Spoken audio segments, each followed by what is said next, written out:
Personally, is amazing. Privilege, really, to be here and listening to all the discussion. And our next speaker is Magnus Bärtås. Do I need to introduce you? Do I need to read it? So I was reading it as, I can actually introduce you in a different way. Yes. Yeah.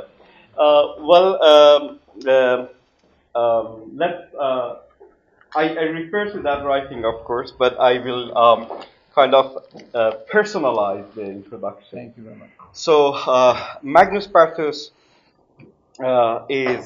was my first advisor of my PhD.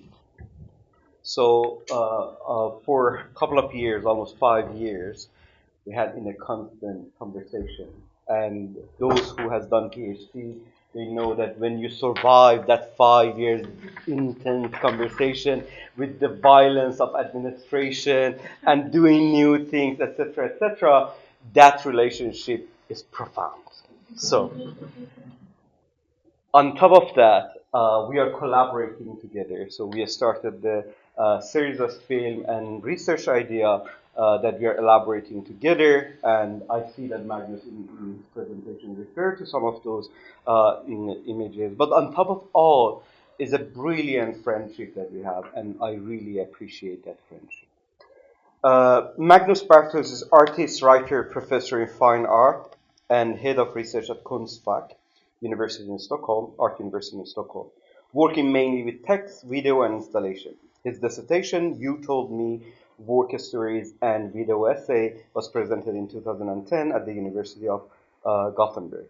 He won the grand prize at Oberhausen Film Festival in 2010, and in 2024 won together with me, another prize from Oberhausen Film Festival, the first prize of Ministry of Culture and Science. His work have been shown at Guangzhou Biennale, Modern Museum of Stockholm, and Gothenburg Kunsthalle, among others. Interestingly, of course, the kind of very recent news that the film that you see the slide here is basically purchased by Modern Museum in Stockholm, so it's in their collection now. So we are very proud of that. Yes. Thank you so much, and thank you for accepting the invitation. Always, it's fascinating to listen to you. Thank you, Bärtås, for that very kind introduction, and I'm very glad to be here, and I'm honored to be here. It has been quite an adventure already. It's going to continue as an adventure, I hope. Yes, I always tell Bärtås that I was his teacher, actually even on BA and MA level. But now Bärtås became my teacher instead. That's happened over time, and especially today I feel like a student here when we're going to speak about briftopica, which Bärtås has introduced. But I do work in a number of collaborations alongside my own artistic practice, and I think collaborations are great because you are with your friends, you have conversations, and you can also develop certain critical methods together. So that's one of the points. So Bärtås is my film partner and friend, of course, and then I have a writing partner. So I write also essays that are published in more like mainstream publishing houses in Sweden and sometimes abroad as well. Tomorrow you will see one of our films. So basically my works are documentaries, you can say. I decided to call them documentaries or experimental documentaries, often using historical material, and most often I work with essayistic methods. So I also work with installations, but I also call them documentaries and made in essayistic mode. So this is a work from 2006. It was a collection of faces of disappointed and offended people in Sweden. So it's a document of disappointment in the welfare state of Sweden during 12 years of time. So it's the faces are reproduced from newspapers by using a childish method of reproduction. When you have a candle wax and you drip on an image or magazine, carefully remove it, and there's an imprint. So a very simple way of reproducing images, actually. And all these faces are hanged in an exhibition. There would be also texts, a magazine, I call it. So it's a kind of circular idea that I take back to a magazine, where each case is described in one sentence, like a short novel in a sense. So my latest work is also a documentary. I call it installation documentary. It's 100 years of embroidery, folkish embroidery in Sweden. So this field, my source is from flea market, very cheap things you can buy, represents something that is in something in between hobby, crafts, and mass production, actually, and art. So I cut up this and make these installations in an essayistic mood. I not have time to dwell on that right now. So it looks like this. Thousands of fragments. But what I'm going to speak about, and something different, which is also different within my practice, deviates from what I've done before, but it's also commission work. So I didn't create the criteria for this work. I was invited by this museum. It's in the southeast of Sweden, Kalmar, city of Kalmar, Kalmar Art Museum. So this building is 500 meters away from the prison. It's very rare to find a prison in the middle of the city today in Sweden. So this is an exception, I would say. I don't know how it's in Bulgaria, but we don't see the prisons inside the city anymore. This is very central. You cannot pass Kalmar without seeing the prison, although you might not think about it as a prison. It's built 1853. And it's said that there is also a castle very close by from the 15th century, and it says that the prisoners from that old dungeons of the castle built these prisons as penal labor, only to later move into the building themselves. But when it was completed in 1853, it was considered as a very modern prison. It has it was panoptical model of prison at the time. So the political context for this work that was announced not by me but by the director of the Art Museum is that the right-wing government has launched a new criminal policy in Sweden in response to a severe development of gang criminality. So I don't know if you're familiar with this, but bombing and shooting has been elevating to a very extreme level in Sweden last 10 years. The number of crime and shooting, those crimes are in the level of certain areas in Italy where the mafia is controlling the provinces. So it has been a quite drastic development, and the responding is, well, we already have very harsh laws on narcotics in Sweden. When new government, the right-wing government, clearly direct themselves towards harder punishment. So this is the idea, you have to have longer, harder punishment. And right now, they prepare the prisons to receive 13-year-old kids for the prisons. So they lower the age for the prisoners, which is quite extreme. So why don't talk about this? That was the idea, that was the context. So invitation was very open.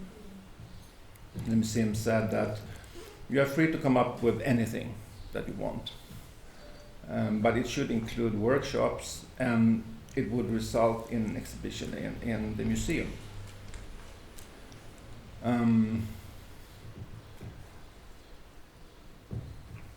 So it's very sensitive what you bring into a prison.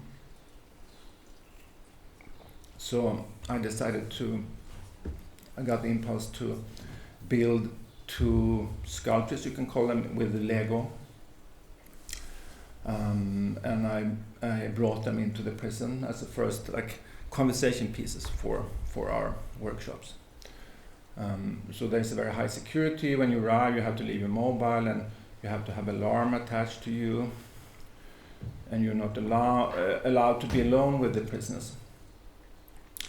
And the head of the prison, he told me, here you should know that we don't speak about the crime here with the prisoners in the daily life.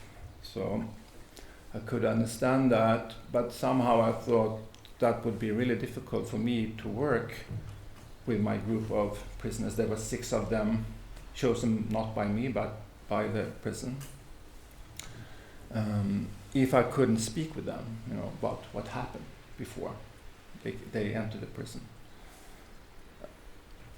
So the first day I presented my work as an artist for them, and there was one representative from the museum, spoke about the museum, art museum. And then I asked if I could have individual talks with the inmates.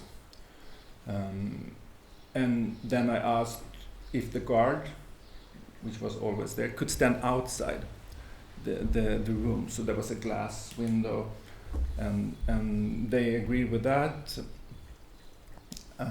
So they could observe, the guard could observe me and the prisoners. So I had them one by one, and then I said to my students that I had a proposition to them that I told them, I'm a professor at Konstfack, I have students, and I would like to introduce the same method with you as I do with my students. Because first time when I meet my students, I don't know if you remember that, that's a long time ago, I always said, we don't speak about art now for the first hour when we meet. We speak about how did you enter this place? What are the stories behind you being here at this school, this elite school? So everyone is asked to give a story about the choices and considerations and what led them to the point when they applied and got accepted to Konstfack. So I said to the inmates that let's try the same thing with you, and I would be very happy if you could. Now we speak about temporality again, but I use the classical temporality. I asked them, can we please speak about where you come from, where you are, and where you're heading? Everyone was very willing, and mostly had very surprisingly clear answers to these questions. I was very surprised, at least to the 2 first questions of how to get there and how the life is in the prison.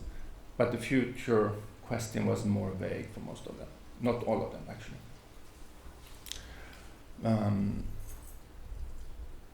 So they spoke about the lives before prison, and they spoke about the moments when their lives took a particular directions often. So also their stories also challenged some of my expectations and ideas that I have. For instance, one of them, he started to say, the first thing he said was, I have a wonderful family and I'm extremely afraid of conflicts. So why are you here? So that was his first 2 sentences when we met.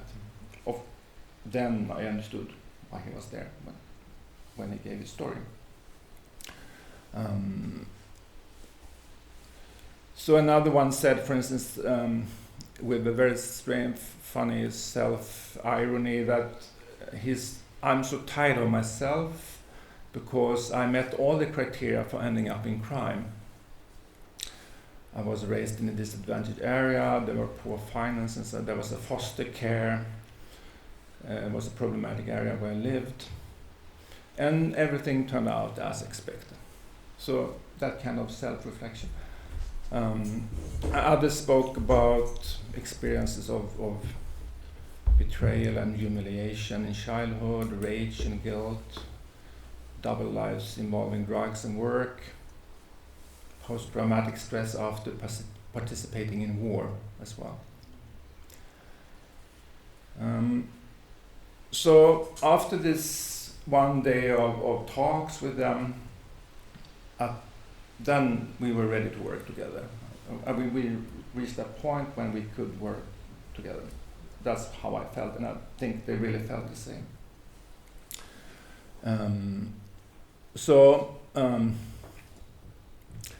The idea was to work with we discussed my towers that I brought in from Lego. You cannot bring in any material, but Lego was fine for the security and safety, and we said we will build together. We will build towers, and then we will have seminars around towers, the meaning of towers. And I said from the beginning that this is going to be something amazing. So I tried to implant the idea of addition. But this is not just hanging out together, or this is not a hobby project. It's not because we should. It's good. I mean, we learn to know each other, and so it's very important that we have a relation to each other. But it's not about that. It's about we're gonna make something wonderful together. So that was very. I tried really to push that idea that this is gonna be something. And I also use the word like not seen before, or something like that. And also I stressed the idea that this will need a lot of work, and it's we have time. You have time in the prison. I will put aside time for this as well. This is going to need a lot of time. So we talked about, we worked and we had seminars. I was there often. When I came, I was there 2 days, and I presented images and works of art. And so we talked about the significance of a tower. What is a tower? A tower is striving for power of some kind. It's about vanity, some kind of strange desire to rise up and gain overview or control. So watchtowers, hunting towers, observation towers, water towers, surveillance towers, mystical towers, the one with strange functions so that we don't even know of, those that seems to communicate with other worlds or other realities or receive messages of some kind. Sometimes you see them in the forest as well, like this one.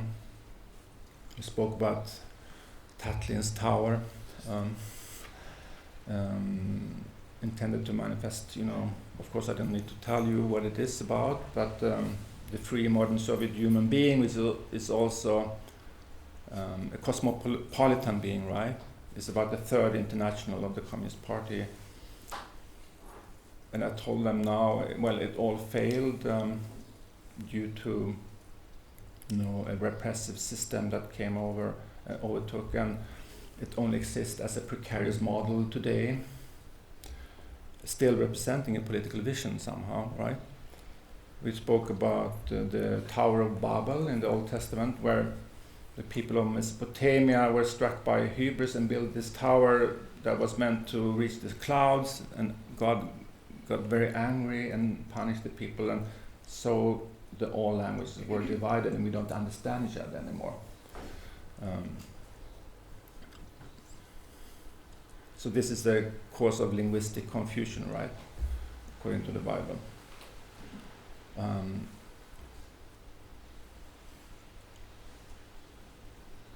So when we started to build, I realized that each participant quickly developed style or kind of idea about the towers. And I haven't, as I told you before, I haven't worked with this kind of figuration before, or not even with sculpture. So I thought it was good if we also started from the same level in a way, together and learn by each other. I felt like a beginner and they were beginners. So we went through the same process of some kind, and we refined the methods while we were working. And they were extremely devoted. When one of the earlier sessions, I asked them after 2 hours, how about we take a break now?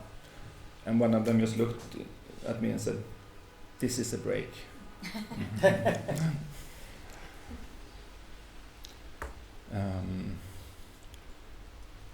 Some of them collaborated when they were building, while others didn't want to collaborate at all. They rather were hiding valuable pieces in certain stashes they had, discovered by the others later on. and because everyone was looking for the generic pieces of Lego, which are rare nowadays. You buy all this technical Lego, you don't find this, the basic pieces, which were so important to get the volume of the tower. Of course, towers are, associated with power, surveillance, and punishment. And literally, they are surrounded by the towers in the prison. I mean, they are physically there in their own architecture. But we didn't talk about, we didn't establish this binary opposition between good or evil, if I use the words, or so rather we try to think of the third possible space somehow of interpretation, and maybe also some kind of idea of empowerment was here. And for instance, one participant, he said immediately that I want to build an all-authority tower, because that's how it is in Gothenburg. So he was referring to the Justice Center in Gothenburg, a real, existing building, very modern building, which houses the entire chain from police, remand prison, prosecutors, and court. A very efficient, seamless system connected with automated passages without people even. So that was one project for one of the. This is going to be in my authority tower. I took out the towers of the prison and I scorched them with a torch to destroy also somehow the idea of a Lego. Partly, I glued them and I painted them. Here you see the process. So then the formal language becomes more clear when you see them. And then I took photos and I brought those photos back to the prison to show them like the process. Look, now we are advancing in this vision we have, this amazing work we're going to make together. Look, this is maybe how it's going to be also. So, and also at the museum they build this light box so we can try it out, how it's, according to the ideas of installation.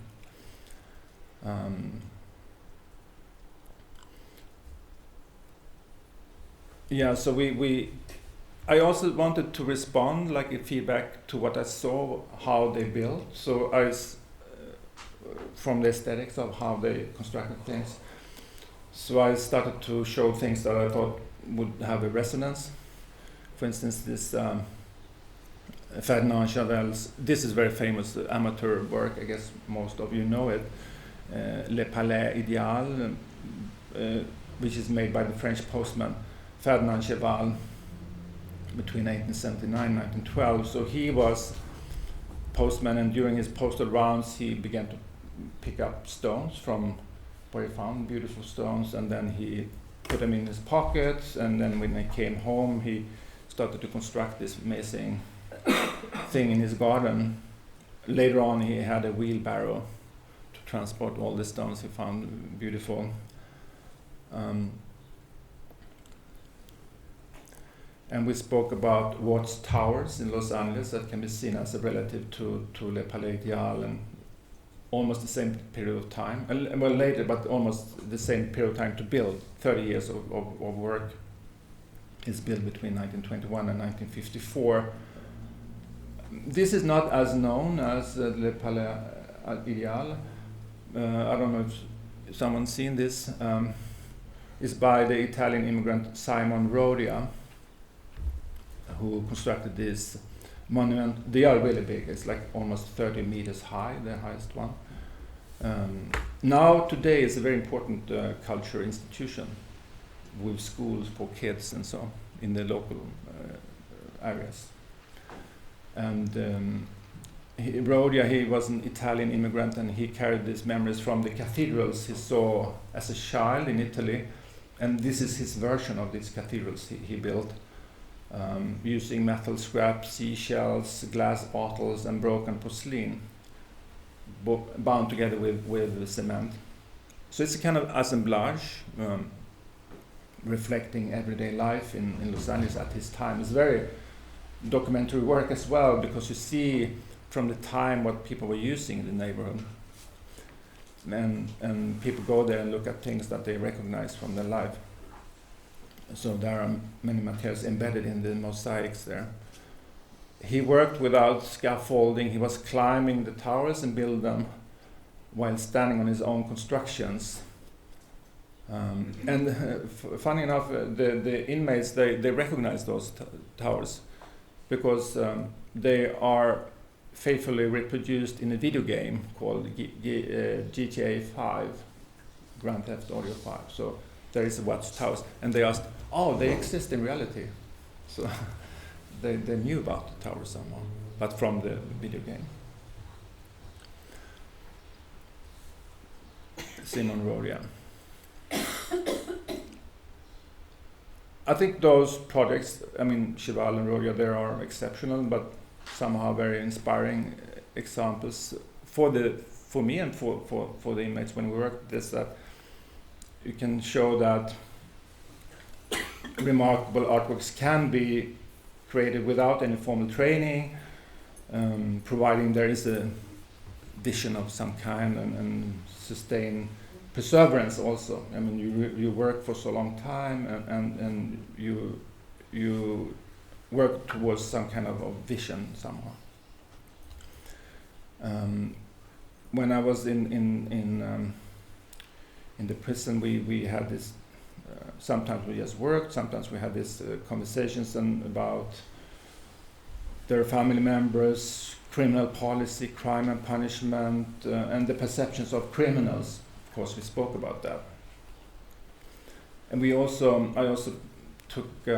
We read some text. There's one text was published because in Sweden, just at the period of time, there started a debate around all these new laws and the idea that we never hear anything from inside the walls. Their voices are never heard. And there was an article by two sociologists. So they presented this very, for me, evident idea that,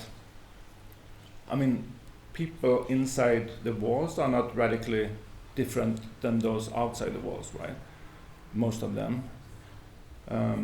They are also the same driving forces and societal idols for them, right? So these accelerated ideas in late capitalism, as we have discussed, entrepreneurships, status, fast money. So they're driven by the same forces as everyone else, but they use different methods, right? And with different results. But building was also very demanding for us, and it looks like fun, hobby, but it was quite demanding. I also realized by myself. So we also spoke about the tower as a mad project, about how building a tower can take over one's person's life. The tower can represent this kind of life project, striving or manifestation of a value somehow, but also something that is taking over risk. There's a risk that this takes over your life, like being an alcoholic or mania, addiction, and so on. So then I found the title of the work from that discussion we had, and we read the poem by a Swedish poem, Christian Lundberg.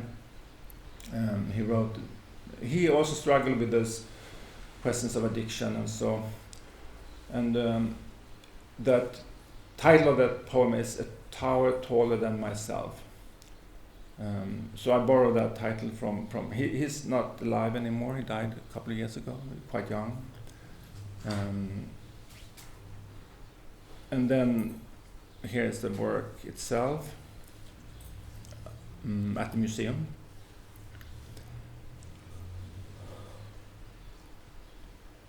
So they made an amazing work, and if you stand there in the museum and looking out to the left, you see the prison. So suddenly, I mean, prison as an institution and a museum as an institution are constructed around the same time historically, right? So one is made to hide things and to put away things, but one is made for sort of maximize visuality, right? So to see and not to see. And suddenly I realized that this probably might bridge between this closeness and the openness of the museum, because we can really see the museum. Also, there's a large window, as you see from the images. So in the nighttime, you see this, I call it the city of towers, from very long distance as well.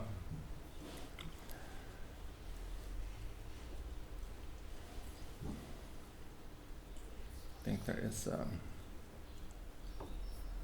yeah.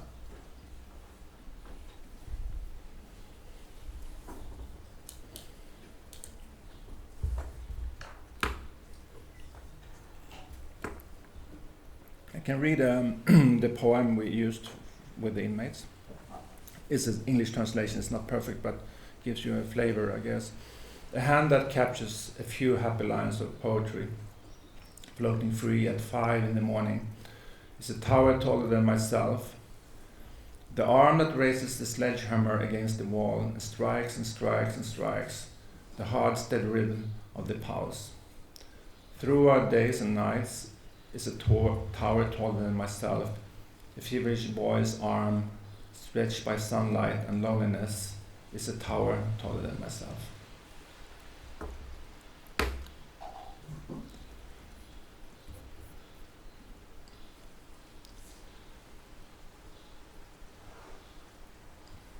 I think, so I wrote a text for the exhibition, and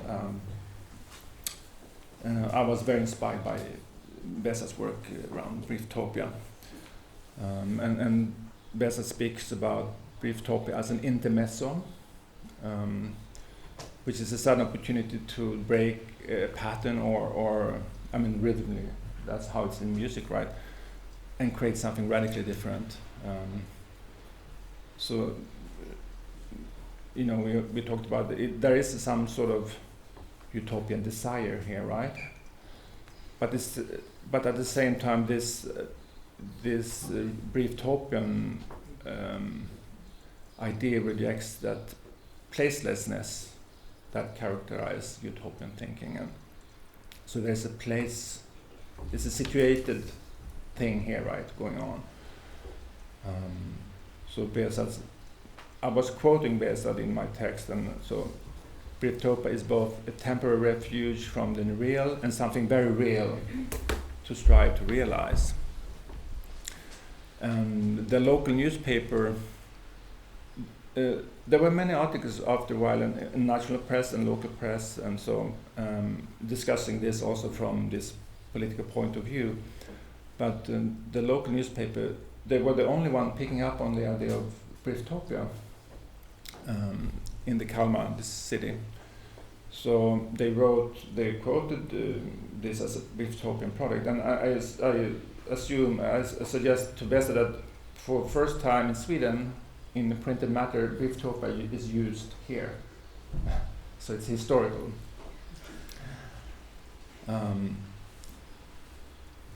Also, I found when I worked with, this is not me, it's a technician at the museum, but when I worked with the towers, I found small, they didn't tell me, the inmates, what they did. They did some secret things inside the towers, few of them. So they built small pockets inside the towers where they placed things they found among the Lego.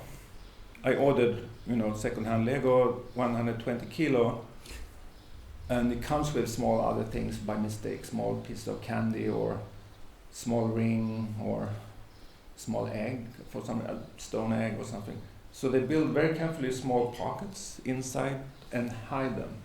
So like messages to the outside wall, which I found very beautiful as well. This idea to reach out outside the prison. How did you find out? When I was working and gluing and painting and but you couldn't open it. No, I had to do that sometimes, very often actually, because I had to glue them and I tested them the strength, and then I was breaking them open often, and I needed to do that to make them more safe and strong. And I could also glimpse it from the small windows they had at some point. Just to finish, I think I had my time maybe, or where's the time? 9 minutes. Oh, really? So then I should mention that this exhibition also exhibited 3 artists that has been doing works either inside the prison or about the prison, so have experience by being in prison. So one is yes, a crime. So it's not a taken name; it's his real name actually. He's been in jail for 6 years, and he did a lot of works. He was even in isolation. What do you call it? Yeah, thank you.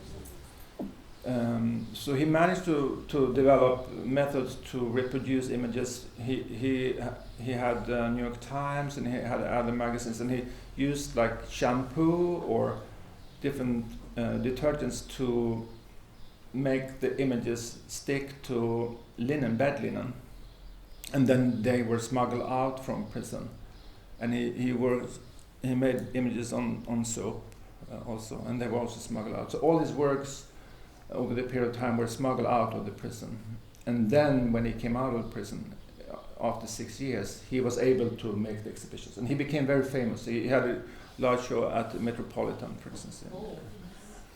And then he started also Center for Art and Advocacy in New York, which is like supporting inmates that want to start work as artists. So he had this. He is also an activist for the rights of the inmates and so on in the U.S. He came to. I brought him, of course, to the prison as well, to Kalmar. In our prison in Kalmar is 68. Is made for 68 prisoners, but it's a little bit overbooked, so it's 80. But it's a very small prison, right? He was used to prison for thousands of people, right? But actually now they're building a large prison outside Kalmar. The largest in Sweden is going to be 1,100 prisoners. So, and in the show was also my old student Petronella. When I asked her that question that I introduced before, let's not talk about art, let's talk about how you got in here in the school, she gave a very different story than my other students. She gave a story of how she been living as a homeless person and doing all the crimes and all the drugs to the point when she quit and started to make art. So she, opposed to yes, crimes, she started her art life after the criminal life. So she calls herself like, I have a divided life. but at school at Konstfack, she never told anyone. She made fantastic films, really well written, about details in a place you don't know about, and that is her prison. But it's not obvious that it's her own experience. But this time she sort of came out and presented this as, this is my own experience. It was very brave of her. Wonderful work, actually. And then there was one historical artist, Isak Grünewald, who was more of a luxurious prisoner. He only spent 6 months in a prison. After a fight at the Tran in Stockholm, you know about this, Maria. Isak Grünewald, very famous in the Swedish context. But in the whole, when he was in prison, there was a whole anti-Semitic discussion around him. So there was a kind of racist discourse around it. Yeah, I think I've said what I want to say now. So Thank you. thank you.